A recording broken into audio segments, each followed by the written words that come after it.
Mary Immaculate Parish, also known as the Nature Church, has a unique history rooted in its nature-integrated design and community growth. Establishment and early years. The parish was founded on August 22, 1979, when Jamie L. Cardinal Sin designated the area of Talon, comprising 40 subdivisions, as a single parish under the name Mary Immaculate. Fr. Colin Apap and Fr. Victor Aegis, both from Malta, were appointed as parish priest and assistant parish priest, respectively. The original parish church was the Old Stu Nino Chapel in Moonwalk Village, Las Piñas. The church was dedicated on December 8, 1979.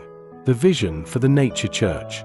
As the community grew, Fr. Pirino Rogliardi, then the parish priest, envisioned a larger church structure that would highlight Filipino architectural design.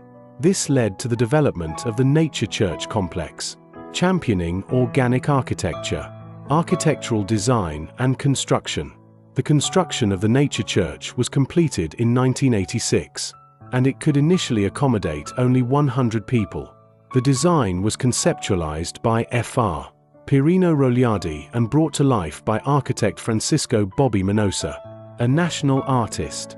Manosa's design incorporated indigenous materials and an open-air structure, integrating the church with the surrounding mango orchard. The new church was inaugurated on December 8, 1987.